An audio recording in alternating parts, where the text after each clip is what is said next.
पंचतंत्र। एक जंगल में एक बहुत पुराना बरगद का पेड़ था। घोंसला बनाकर एक कौवा कौवी का जोड़ा रहता था। उसी पेड़ के खोखले तने में कहीं से आकर एक दुष्ट सर्प रहने लगा। हर वर्ष मौसम आने पर कौवी घोंसले में अंडे देती और दुष्ट सर्प मौका पाकर उनके घोंसले में जाकर अंडे खा जाता। एक बार जब कौवा व कौवी जल्दी भोजन पाकर सीधी लौट आए तो उन्होंने उस दुष्ट सर्प को अपने घोंसले में रखे अंडों पर झपटते देखा। अंडे खाकर सर्प चला गया तो बाद में कौवे ने कौवी को ढांढस बंधाया, प्रिय हिम्मत रखो, अब हमें शत्रु का पता चल गया है, कुछ उपाय भी सोच लेंगे। कौवे ने काफी सोचा विचारा और पहले वाले घोंसले को छोड़ उससे काफी ऊपर टहनी पर घोंसला बनाया और कौवी से कहा, यहाँ हमारे अंडे सुरक्षित रहेंगे। हमारा घोंसला पेड़ की चोटी के किनारे निकट है और ऊपर आसमान में चील मंडराती रहती है। चील सांप की दुश्मनी है, दुष्ट सर्प यहाँ तक आने का साहस नहीं कर पाएगा। कौवे की बात मानकर कौवी ने इस बार नए घोंसले में अंडे दिए तो वो सुरक्षित रहे और उनमें से बच्चे भी निकल आए।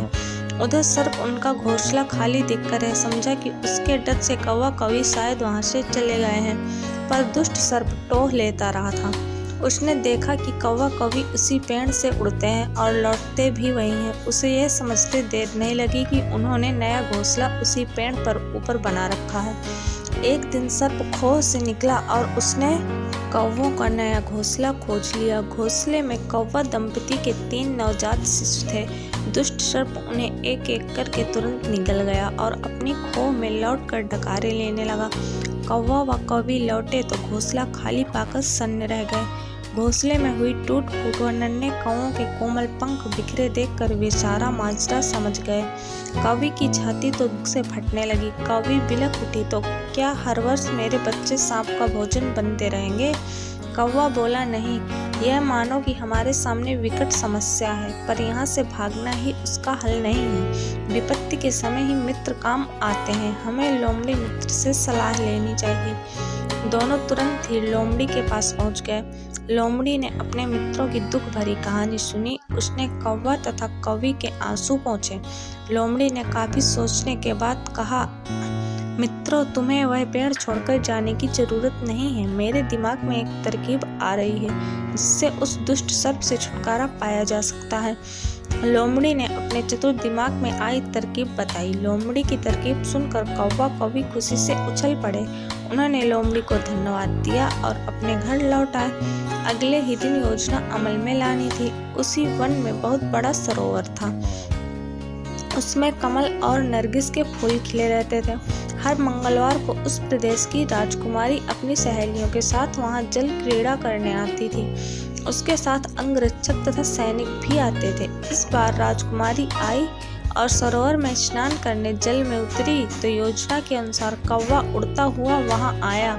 उसने सरोवर तट पर राजकुमारी तथा उसकी सहेलियों द्वारा उतार कर रखे गए कपड़ों व आभूषणों पर नजर डाली। कपड़े के सबसे ऊपर राजकुमारी का प्रिय हीरे व मोतियों का विलक्षण हार कौवे ने राजकुमारी तथा सहेलियों का ध्यान अपनी ओर आकर्षित करने के लिए काव काव का शोर मचाया। जब सबकी नजर उसकी ओर घूमी तो कौवा राजकुमारी का हार चोंच में दबाकर ऊपर उड़ गया। सभी सहेलियां चीखीं, देखो देखो, वह राजकुमारी का हार उठाकर ले जा रहा है।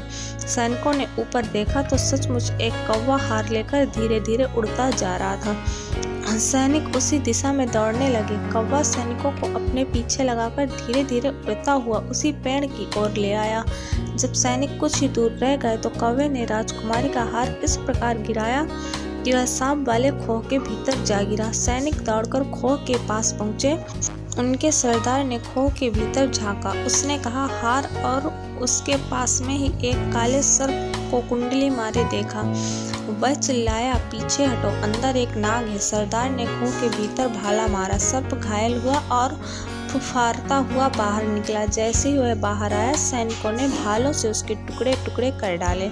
सीख, बुद्धि का प्रयोग करके हर संकट का हल निकाला जा सकता है। दोस्तों, अगर आपको वीडियो पसंद आया हो तो प्लीज़ वीडियो को एक लाइक और चैनल पर नए हो तो चैनल को सब्सक्राइब कर बेल आइकन को ऑल पर सेट कर लें, जिससे हमारे आने वाले वीडियो का नोटिफिकेशन सबसे पहले आप तक पहुंचे। और हाँ, कमेंट में ज़रूर बताएं आपको कहानी कैसी लगी। Thanks for watching. जय हिंद, जय भारत।